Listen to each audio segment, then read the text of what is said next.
PM Modi का आज बिहार दौरा। राजगीर में नालंदा विश्वविद्यालय के परिसर का करेंगे उद्घाटन। एक सभा को भी करेंगे संबोधित। उद्घाटन समारोह में 17 देशों के मिशन प्रमुख भी होंगे शामिल। भारत और ईएएस देशों के संयुक्त सहयोग से विकसित किया गया विश्वविद्यालय 40 कक्षाओं के साथ है। 2 शैक्षणिक ब्लॉक मौजूद। प्रधानमंत्री मोदी ने मंगलवार को वाराणसी में किया रोड शो। रात में इंडोर स्पोर्ट्स कॉम्प्लेक्स का निरीक्षण किया। एक्स पर लिखा, इससे काशी के युवाओं को बहुत मदद मिलेगी। पीएम मोदी ने काशी विश्वनाथ मंदिर में की पूजा अर्चना। मंदिर जाने से पहले किसान सम्मान सम्मेलन को संबोधित भी किया। दशाश्वमेध घाट पर गंगा आरती में भी शामिल हुए। केंद्रीय कैबिनेट की बैठक आज। प्रधानमंत्री नरेंद्र मोदी की अध्यक्षता में शाम 5 बजे होगी मीटिंग। रबी फसलों पर एमएसपी बढ़ाने का हो सकता है फैसला। उपराष्ट्रपति जगदीप धनखड़ का आज मध्य प्रदेश का दौरा। 1 दिवसीय दौरे में डिंडोरी के विश्व स्किल सेल दिवस समारोह में होंगे शामिल। नीट परीक्षा दोबारा कराने की मांग को लेकर लेफ्ट के छात्र संगठन एआईएसए ने आज और कल किया हड़ताल का ऐलान। आज शिक्षा मंत्रालय के सामने प्रदर्शन करेंगे छात्र। मामले की जांच की भी मांग। नीट परीक्षा मामले को लेकर प्रदर्शन जारी। आज शिक्षा मंत्री धर्मेंद्र प्रधान के आवास पर प्रोटेस्ट होगा। आम आदमी पार्टी की यूथ और स्टूडेंट विंग करेगी प्रोटेस्ट। नीट के मामले को लेकर देश भर में छात्रों का प्रदर्शन जारी। चेन्नई में डीके की स्टूडेंट विंग ने प्रोटेस्ट। हैदराबाद में भी नीट मामले को लेकर प्रदर्शन। बीआरएस की स्टूडेंट विंग ने किया प्रदर्शन। छात्रों ने तेलंगाना राजभवन के सामने किया प्रोटेस्ट। नीट परीक्षा को लेकर आम आदमी पार्टी का प्रदर्शन। आज सभी राज्यों में मोदी सरकार के खिलाफ करेंगे नारेबाजी। मंगलवार को जंतर मंतर पर भी किया प्रोटेस्ट। नीट के मामले में अरेस्ट सिकंदर ने रिश्तेदारों को सरकारी गेस्ट हाउस में रुकवाया। गेस्ट हाउस के रजिस्टर में नाम के आगे लिखा है लेटर नंबर 440। मंत्री जी, बड़ा सवाल, किस मंत्री ने की सिफारिश?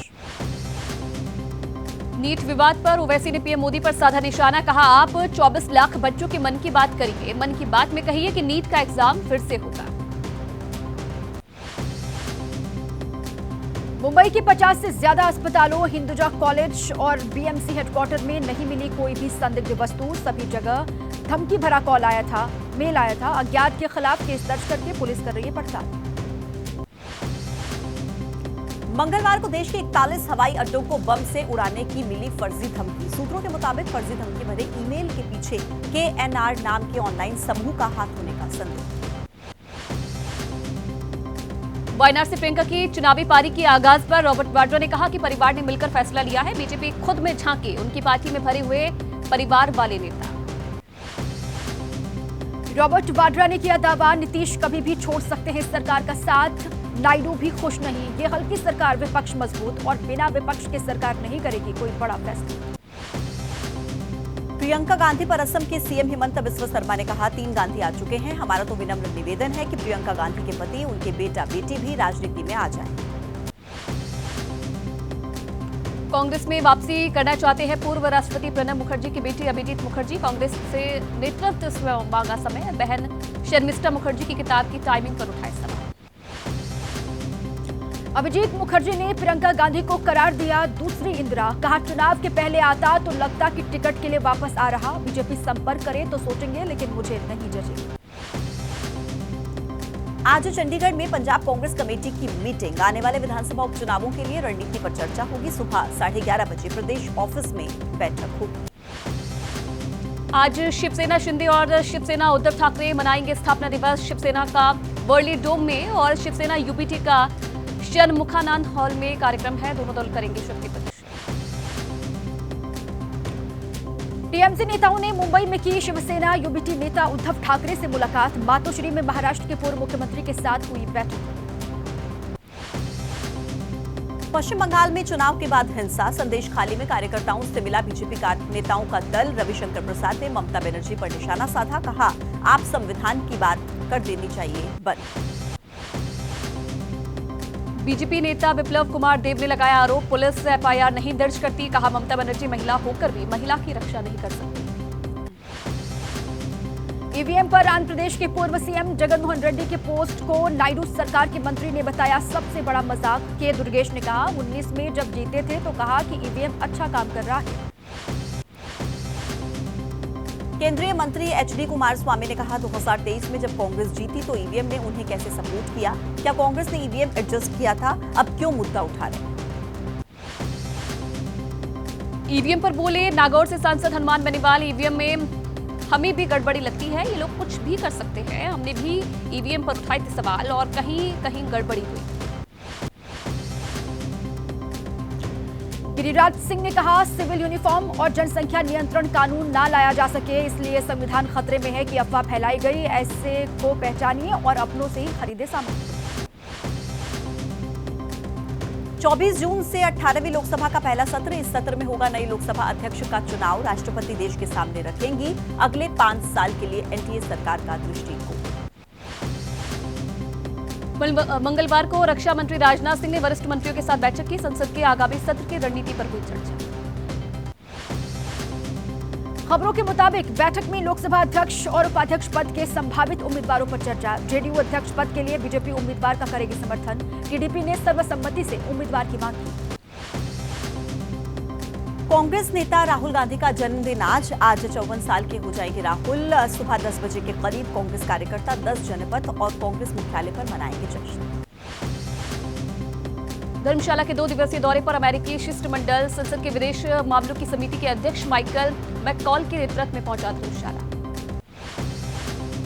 आज दलाई लामा से मिलेंगे अमेरिकी सांसद। शिष्टमंडल में मैककॉल के अलावा अमेरिकी संसद के 6 प्रमुख सदस्य शामिल हैं। मैककॉल ने कहा तिब्बत के समर्थन में पारित विधेयक पर भी होगी चर्चा। भारत में चीन के दूतावास के प्रवक्ता का एक्स पर पोस्ट, अमेरिका चीन के साथ किए गए वादों का सम्मान करे, दुनिया को गलत संदेश भेजना बंद करे अमेरिका। यूपी में बीजेपी की हार की समीक्षा, सूत्रों के मुताबिक एक पैटर्न में वोट कम होने की सामने आई है जानकारी। पूर्व से पश्चिमी यूपी में एक विशेष पैटर्न में घटे हैं 6 से 7% बीजेपी के वोट। महाराष्ट्र और झारखंड बीजेपी कोर ग्रुप की बीजेपी शीर्ष नेतृत्व के साथ बैठक। लोकसभा चुनाव में खराब परफॉर्म के बाद महाराष्ट्र में राजनीतिक नेतृत्व में बदलाव से इनकार। महाराष्ट्र कोर ग्रुप की जेपी नड्डा और अमित शाह के साथ बैठक हुई थी। केंद्रीय मंत्री पीयूष गोयल ने बैठक के बाद कहा अभी नहीं होगा प्रदेश अध्यक्ष में कोई भी बदलाव। झारखंड बीजेपी कोर ग्रुप की भी पार्टी नेतृत्व के साथ बैठक हुई है। मीटिंग के बाद बोले हेमंता बिस्वा शर्मा, नवंबर में झारखंड का चुनाव हम मनाने जा रहे हैं सरकार। आम आदमी पार्टी और कांग्रेस पर आईएनएलडी नेता अभय चौटाला का निशाना। कहा हुड्डा ने सभी 10 सीट जीतने का किया था दावा, लेकिन नहीं जीते। आप हरियाणा में ही नहीं दिल्ली और पंजाब में भी हारे। हरियाणा के पूर्व सीएम बंसीलाल की बहू और कांग्रेस के विधायक किरण चौधरी का इस्तीफा, आज बीजेपी में शामिल होंगी। बेटी श्रुति को लोकसभा सीट टिकट नहीं मिलने से बताई जा रही थी नाराज। मानसून की तैयारियों को लेकर दिल्ली की मेयर शैली ओब्रॉय ने कहा कि मानसून को लेकर डीएमसी तैयार है, एक्शन प्लान किया गया है लागू, जलभराव से निपटने की तैयारी पूरी है। दिल्ली सरकार ने कहा अधिकारियों की हरियाणा के अधिकारियों के साथ चंडीगढ़ में बैठक। मानवीय आधार पर पानी देने की अपील, हरियाणा ने अतिरिक्त पानी देने में जताई असमर्थता। दिल्ली सरकार में मंत्री सौरभ भारद्वाज के बयान पर बोले दिल्ली बीजेपी अध्यक्ष वीरेंद्र सचदेवा, पानी की चोरी, बर्बादी और कालाबाजारी इन लोगों का धंधा, इसीलिए जिम्मेदारी से भाग रहे हैं। एनडीएमसी के वाइस चेयरमैन सतीश उपाध्याय ने कहा कि एनडीएमसी को भी पानी की किल्लत है, हमें हिसाब से पानी नहीं दे रही है दिल्ली सरकार, ये भ्रष्टाचार में डूबी हुई सरकार। दिल्ली में पानी की कमी को लेकर प्रदर्शन, आज दिल्ली बीजेपी वार्ड स्तर पर करेगी प्रोटेस्ट, निकालेगी पद यात्रा। दिल्ली बीजेपी अध्यक्ष वीरेंद्र सचदेवा ने कहा घर घर जाएंगे बीजेपी के सांसद और विधायक, लोगों को बताएंगे आम आदमी पार्टी के विधायकों और मंत्रियों ने दिल्ली को कैसे लूटा। पानी की किल्लत को लेकर दिल्ली बीजेपी अध्यक्ष वीरेंद्र सचदेवा और सांसद बांसुरी स्वराज निकालेंगे मार्च, केजरीवाल सरकार के खिलाफ एंड्रयूजगंज में करेंगे प्रदर्शन। पानी को लेकर हरियाणा और दिल्ली के नेता आमने सामने, आईएनएलडी नेता अभय चौटाला ने उठाया एसवाईएल का मुद्दा। कहा मुख्यमंत्री को कहना चाहिए जब तक एसवाईएल का पानी नहीं मिलता दिल्ली को पानी नहीं देंगे। बिहार के अररिया में उद्घाटन से पहले ही ढह गया निर्माणाधीन पुल, करीब 12 करोड़ की लागत से हो रहा था निर्माण, नदी में पानी बढ़ने से ध्वस्त हो गए थे पुल के 2 पिलर्स। अररिया में हुए पुल हादसे को लेकर सड़क परिवहन मंत्रालय का सोशल मीडिया एक्स पर पोस्ट लिखा, बिहार सरकार के ग्रामीण विकास मंत्रालय के तहत चल रहा था पुल का। पंजाब में नशे के मुद्दे पर हरकत में राज्य सरकार। डीजीपी गौरव यादव ने कहा, पुलिस और नशा तस्करों के सांठगांठ तोड़ने के लिए 10,000 से ज्यादा पुलिस कर्मचारियों का तबादला। केजरीवाल की जमानत याचिका पर आज सुनवाई। दिल्ली राउस एवेन्यू कोर्ट नियमित जमानत याचिका पर सुनवाई करेगा। आज ही खत्म हो रही है केजरीवाल की न्यायिक हिरासत की अवधि। अरविंद केजरीवाल की एक और अर्जी पर राउस एवेन्यू कोर्ट में सुनवाई। केजरीवाल ने अपनी पत्नी को अपने मेडिकल चेकअप में वीडियो कॉन्फ्रेंसिंग के जरिए शामिल होने की इजाजत मांगी। सलमान खान को धमकी देने के मामले में गिरफ्तार बनवारी लाल की पुलिस कस्टडी। कोर्ट में पेशी के बाद 20 जून तक पुलिस कस्टडी में भेजा गया। आरोपी के 19 ईमेल आईडी मिले।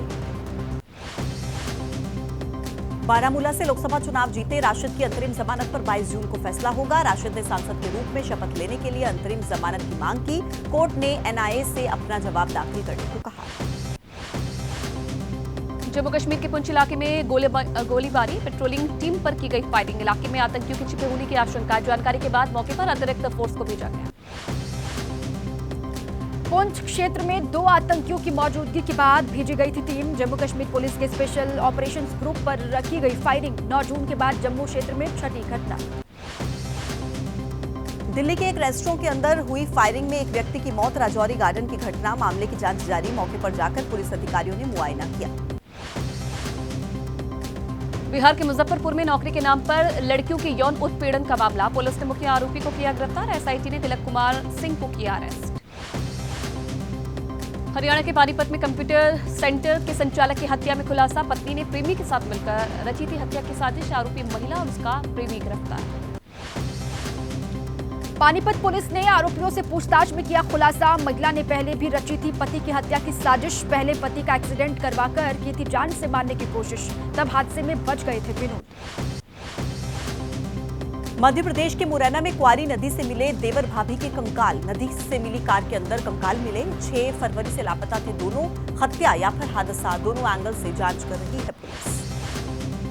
महाराष्ट्र के छत्रपति संभाजीनगर में रील बनाने के दौरान हादसा। रिवर्स गियर में एक्सीलेटर दबाने से खाई में गिरी कार। हादसे में लड़की की मौत हो गई। वीडियो सोशल मीडिया पर वायरल। फिरोजाबाद में फर्जी पुलिस जेल अधीक्षक गिरफ्तार। खुद को जेल का अधिकारी बताकर करता था बेरोजगार युवाओं से ठगी। नौकरी दिलाने के नाम पर ऐंठता था मोटी रकम। अब्दुल कलाम टेक्निकल यूनिवर्सिटी के बैंक खाते से ठगी करने वाला गैंग लखनऊ से हुआ गिरफ्तार। आरोपियों ने एक के टीयू के बैंक अकाउंट से की थी 120 करोड़ रुपए की ठगी। आरोपियों ने फर्जी मेल आईडी बनाकर ट्रांसफर की थी खाते से रकम। आरोपियों ने यूनियन बैंक ऑफ इंडिया और एकेटीयू की फर्जी मेल आईडी बनाई। एसबीआई खाते से 120 करोड़ रुपए किए गए थे ट्रांसफर। फिरोजाबाद में हीट स्ट्रोक से एक ही दिन में 5 लोगों की मौत, 2 महिला 3 पुरुषों की जान गई। अस्पताल में लगातार बढ़ रही बीमार होने वालों की संख्या। डॉक्टर्स ने दी गर्मी से बचाव करने की सलाह। यूपी हरियाणा में आज भी जारी रह सकती है हीट वेव। झारखंड, बिहार, उत्तरी मध्य प्रदेश, उत्तरी छत्तीसगढ़ के अलावा अलग अलग हिस्सों में जारी रहेगा भीषण गर्मी का सितम। राजस्थान में भी जारी है भीषण गर्मी का सितम। जयपुर शहर में हीट वेव से नहीं मिल रही राहत। शहर की सड़कें सुनसान। गर्मी से बचने के लिए तरह तरह के जतन कर रहे हैं लोग। गोरखपुर में पड़ रही है भीषण गर्मी। गर्मी से राहत पाने के लिए नदी किनारे पर जुटे लोग। चिलचिलाती गर्मी से राहत पाने के लिए लोग लगा रहे हैं राप्ती नदी में गोते। दिल्ली एनसीआर को लेकर मौसम विभाग की भविष्यवाणी। अब येलो अलर्ट में बदल जाएगा गर्मी को लेकर जारी रेड अलर्ट। बिहार में आज से ऑरेंज अलर्ट। यूपी में अगले 3 से 4 दिनों तक रेड अलर्ट जारी रहेगा। दिल्ली के मौसम को लेकर मौसम विभाग की एक और भविष्यवाणी। अगले 3 से 4 दिनों में बदलेगा एनसीआर का मौसम। मौसम विभाग ने जताई बारिश की संभावना। एनसीआर में हल्की बारिश के आसार। असम, मेघालय और अरुणाचल प्रदेश में कुछ जगहों पर भारी बारिश का अलर्ट। तेलंगाना, सिक्किम, दक्षिण ओडिशा और छत्तीसगढ़ और साथ ही केरल में भी कुछ स्थानों पर हो सकती है भारी बारिश। गुजरात के भावनगर में मुसीबत बन गई बारिश। मूसलाधार बारिश की वजह से शहर में जल भराव। सड़कों पर पानी भर जाने की वजह से जनजीवन हुआ प्रभावित। तमिलनाडु में लगातार बदल रहा है मौसम का मिजाज। तिरुचिरापल्ली में हुई झमाझम बरसात। कुछ ही देर की बारिश से तापमान में आई गिरावट। पारा गिरने से गर्मी से लोगों को राहत मिली। मध्य प्रदेश के कई इलाकों में मंगलवार को बदला मौसम का मिजाज। ग्वालियर में राहत लेकर आई बारिश की फुहारें। लोगों को चिलचिलाती गर्मी से मिली कुछ हद तक राहत। मध्य प्रदेश के भोपाल में अचानक आया मौसम में बदलाव। झमाझम बारिश से शहर की सड़कें हुई जलमग्न। पारा गिरने से लोगों को गर्मी से मिली राहत। मेघालय में मुसीबत बनकर बरस रही है मानसून की बारिश। भारी बारिश की वजह से 6 जिलों के 42 गांव प्रभावित हुए। 2 लोगों की जान गई। फसलों को भारी नुकसान पहुंचा। पश्चिमी गारो हिल्स जिला सबसे ज्यादा प्रभावित। मानसून की बारिश में 17 घरों को नुकसान पहुंचा। इलाके के 24 से ज्यादा गांव प्रभावित। दिल्ली के राजौरी गार्डन इलाके में मर्डर से सनसनी फैल गई है। बर्गर किंग रेस्टोरेंट में एक शख्स की हत्या।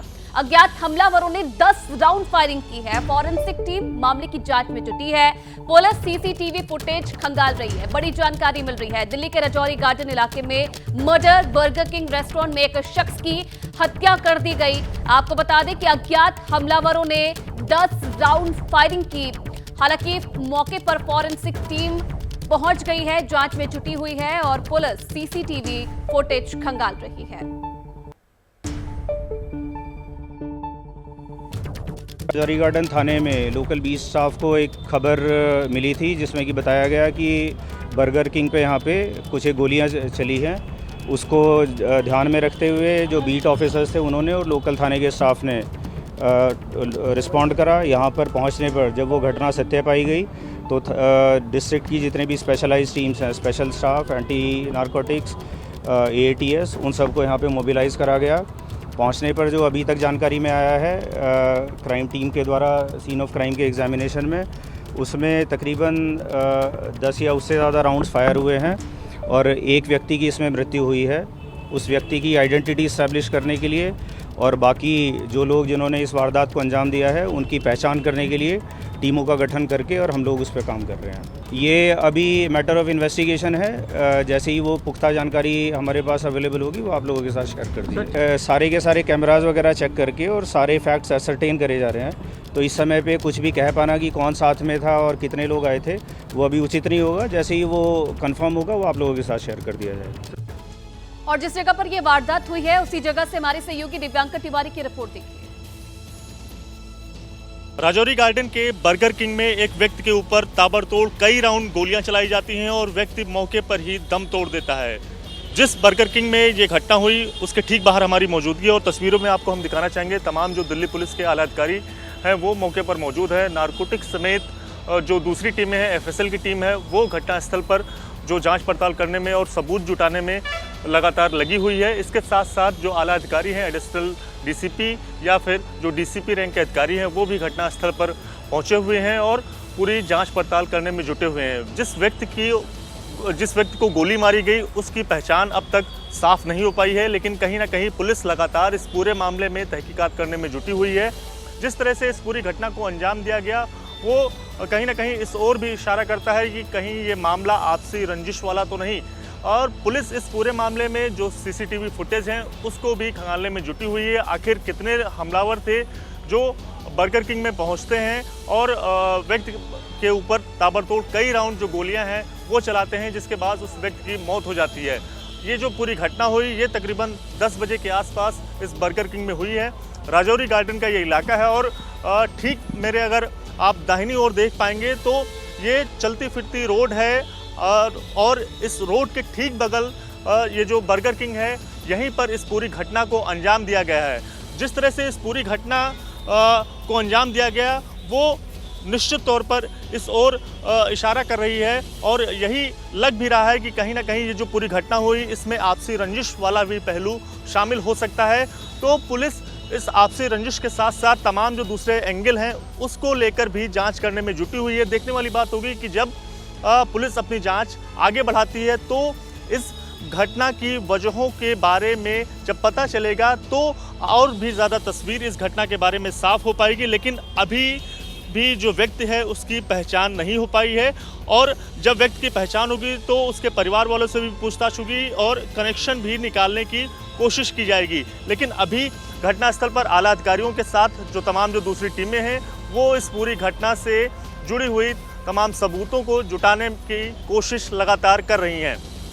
कैमरा पर्सन मेहरबान सिंह के साथ दिव्यांकर तिवारी, ABP न्यूज़, दिल्ली। बात करेंगे नीट की और बिहार पेपर लीक पर बड़ी खबर भी आपको बता दें। गिरफ्तार परीक्षा माफिया सिकंदर ने पटना में अपने रिश्तेदार अनुराग यादव और उसकी मां रीना कुमारी को NHAI गेस्ट हाउस में ठहराया था। गेस्ट हाउस की एंट्री रजिस्टर में अनुराग यादव का नाम लिखा है। अनुराग यादव के नाम के आगे लिखा है मंत्री जी।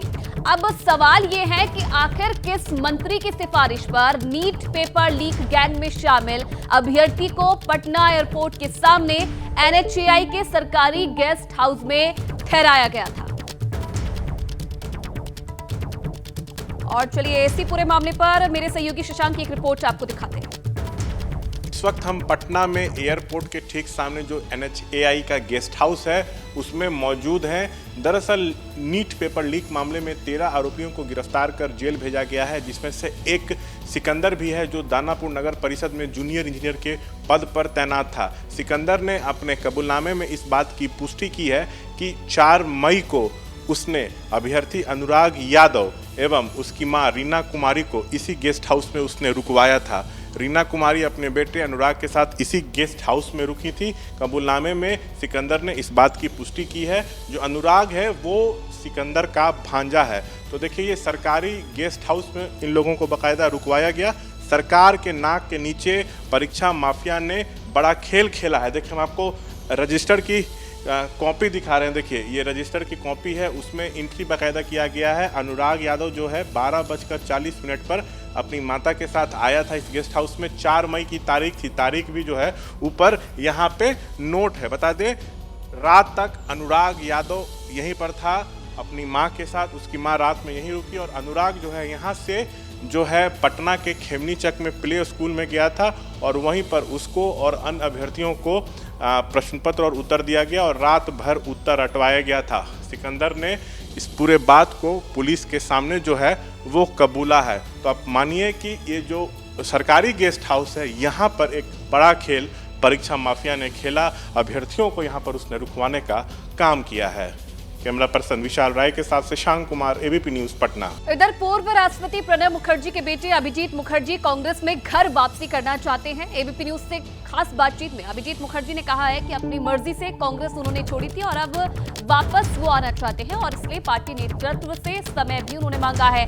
TMC पर कई तरह के भ्रष्टाचार के आरोप लगे हैं, इसलिए मैं TMC में निष्क्रिय हो गया। पूरे देश में कांग्रेस की वापसी हो रही है और मैं चाहता हूं कि बंगाल में कांग्रेस अकेले लड़े। आज नहीं तो कल बंगाल में कांग्रेस सरकार बनेगी। अभिजीत मुखर्जी ने यह भी कहा कि बीजेपी अगर संपर्क करेगी तो सोचेंगे।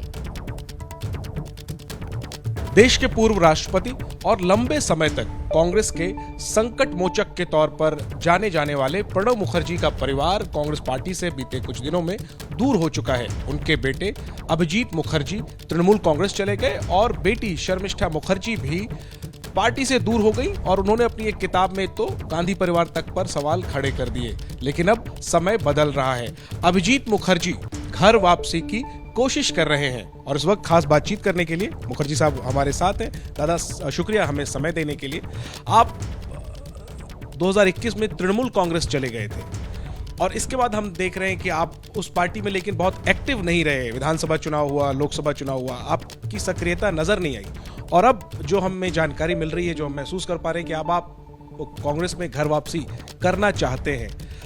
क्या इसके पीछे वजह रही और कब तक ये घर वापसी हम देखेंगे? देखिए, ये मैं अपना मर्जी से छोड़ा था, लेकिन अपना मर्जी से तो वापस नहीं आ सकता unless and until high command accept करे। लेकिन मैं रेडी हूँ, फिजिकली मेंटली मैं रेडी हूँ। 2.5 साल लगभग 5 साल चुपचाप बैठे ही थे क्योंकि वहाँ इलेक्शन हारने के बाद मुझे काम नहीं करने दिया जा रहा था। This is one of the reason. ये सबको जिनको पता है, पता होना चाहिए, तो सबको पता है। लेकिन मैं ये पूछना चाहूँगा कि तृणमूल कांग्रेस पहले के मुकाबले मजबूत हुई है। लोकसभा चुनाव में माना जा रहा था कि बीजेपी बेहतर प्रदर्शन करेगी, लेकिन टीएमसी ने ज़बरदस्त प्रदर्शन किया लोकसभा चुनाव के बावजूद। अभी भी कांग्रेस लेफ्ट के साथ है बंगाल में, तो बदला तो कुछ नहीं है। फिर आपको घर की याद क्यों आ रही? पहले से याद आ रहा था। अगर हम इलेक्शन से पहले ज्वाइन करें तो इमीडिएटली क्रिटिसाइज होता है टिकट के लिए आ रहे हैं। ममता बनर्जी जो अपेक्षाएं थी बंगाल की, जिसकी वजह से उनको लाया गया था, क्या वो पूरा कर पाई हैं? आपको क्या लगता है? मैं उसमें बिल्कुल कुछ कमेंट नहीं करूंगा, क्योंकि कमेंट नहीं करूंगा इसमें। पॉलिटिकली ये रिस्की है।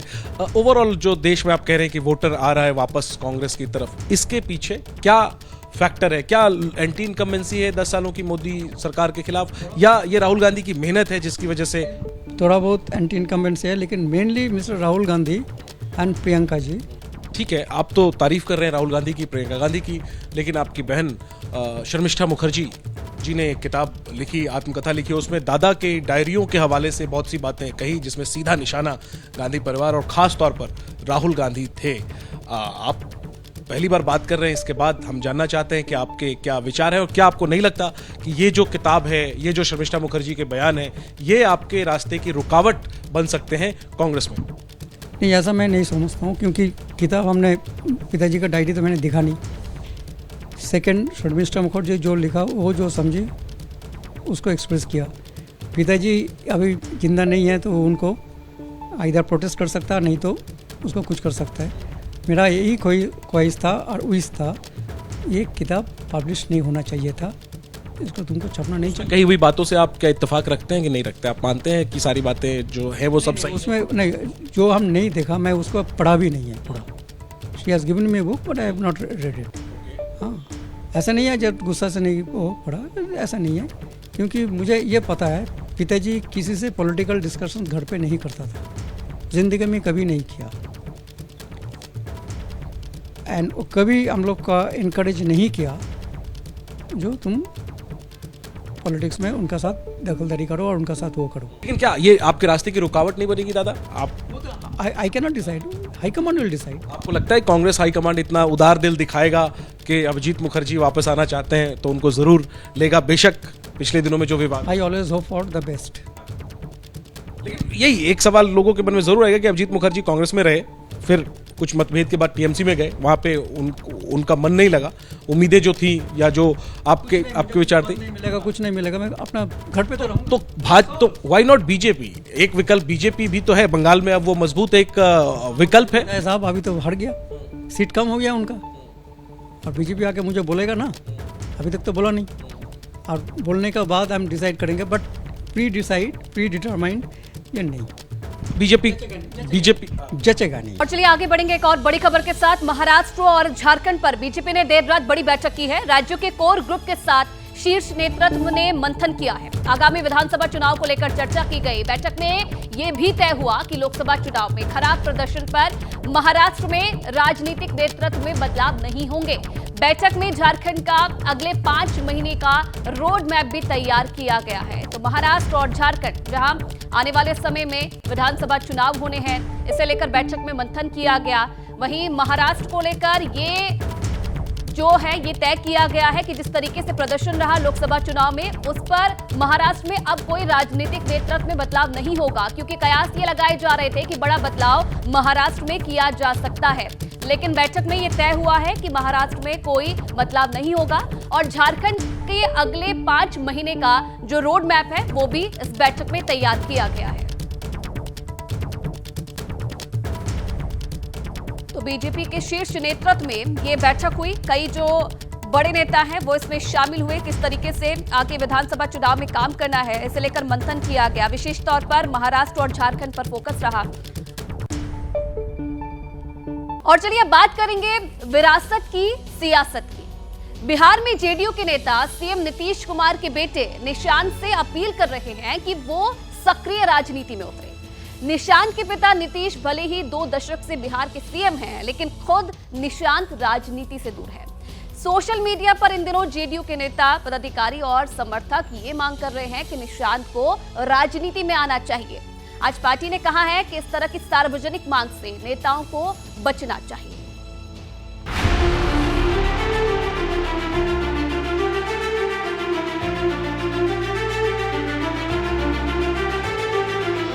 नीतीश कुमार के बेटे निशांत को लेकर जेडीयू के नेता सोशल मीडिया पर कई दिनों से बयानबाजी कर रहे हैं। मांग कर रहे हैं कि निशांत को सक्रिय राजनीति में आना चाहिए। बिहार राज्य खाद्य आयोग के अध्यक्ष और जेडीयू के नेता विद्यानंद विकल फेसबुक पोस्ट पर लिखते हैं, बदलते राजनीतिक परिप्रेक्ष्य में बिहार को चाहिए एक युवा नेतृत्व। निशांत कुमार में युवा नेतृत्व के सारे गुण मौजूद हैं। कुछ इसी तरह की बात जेडीयू महासचिव राणा रणधीर भी कर रहे हैं। मैं मांग करता हूं कि नीतीश कुमार जी वंशवाद और परिवारवाद के विरोधी रहे हैं, लेकिन आज आवश्यकता है कि नीतीश कुमार जी के जो हजारों लाखों करोड़ों अनुयायी हैं, उनको निश्चित रूप से उनसे संबंध जोड़ने के लिए, देखने के लिए, उनसे रिश्ता बनाने के लिए आज की परिस्थिति और परिवेश में कल के बिहार के भविष्य के लिए निशांत को निश्चित रूप से आना चाहिए, ये मेरी विशेष मांग है। सोशल मीडिया की इस चर्चा ने बिहार की सियासत को गरमा दिया है। सोशल मीडिया पर जेडीयू के कई और प्रदेश पदाधिकारी निशांत को लेकर पोस्ट लिख रहे हैं, लेकिन सवाल यह है कि क्या वाकई में नीतीश कुमार इस तरह का फैसला करेंगे? पता नहीं पार्टी में किन्होंने ऐसी बात की है। हमारी जो जानकारी है ये बिल्कुल बेबुनियाद बात है और हम पार्टी के नेताओं से भी कहेंगे कि इस तरह के संवेदनशील मामले पर कोई अपने तरफ से प्रतिक्रिया नहीं दें, वरना इससे एक संशय की स्थिति उत्पन्न होती है जो बिल्कुल निराधार बेबुनियाद होती है। नीतीश कुमार देश के उन समाजवादी नेताओं में से एक हैं जिन्होंने अपने वारिस को सियासत से दूर रखा है, लेकिन राजनीति में कब क्या हो जाए कह नहीं सकते। बिहार की राजनीति में लालू यादव अपने बेटे तेजस्वी यादव को अपनी राजनीतिक विरासत सौंप चुके हैं। चिराग पासवान अपने पिता रामविलास पासवान की विरासत को आगे बढ़ा रहे हैं। ये दोनों ही नेता नीतीश कुमार के समकक्षी रहे हैं। अब सवाल ये उठ रहा है कि जेडीयू में नीतीश के बाद उनकी विरासत को कौन संभालेगा। ऐसे में इस तरह के बयान जो आ रहे हैं वो माना जा रहा है कि दबाव की राजनीति के तहत तो नहीं है। मुझे नहीं लगता है कि नीतीश कुमार एक्टिव पॉलिटिक्स में रहते हुए अपने बेटे को विरासत सौंपेंगे। एबीपी न्यूज के बिहार ब्यूरो चीफ प्रकाश कुमार ने 5 साल पहले चुनाव के दिन निशांत से बात की थी। उस बातचीत में उनके राजनीति में आने पर भी सवाल पूछे गए थे। जवाब सुनिए। हमारे साथ हैं नीतीश जी के बेटे निशांत। इनका गेटअप पहले दिखाते हैं कि ये भी हवाई चप्पल में रहते हैं और बिल्कुल साधारण सा अपना गेटअप अपनाते हैं। आप क्या राजनीति में आना चाहेंगे? नहीं, ऐसा कोई इरादा नहीं। क्या वजह है? सब बस जनता के दरबार में है। पिताजी नरेंद्र मोदी अंकल, अब देखा उन्होंने कि पहले भी अच्छा काम किया है, भरोसा करें, जिताएं। बहुत खुशी की। नरेंद्र मोदी को अंकल आप कह रहे हैं, क्या उनमें खासियत है जिसके प्रति आपको लगता है कि जनता उन्हें वोट दे? तो वो पिताजी के साथ है तो अंकल ही हुए ना। उन्होंने भी काफी अच्छे काम किए हैं। बताया जाता है कि निशांत की दिलचस्पी राजनीति में नहीं है और यही वजह है कि वो बाकी नेता पुत्रों से अलग खुद को राजनीति की लाइमलाइट से दूर रखे हुए हैं। लेकिन नीतीश कुमार के बाद पार्टी का नेता कौन, ये सवाल बना हुआ है।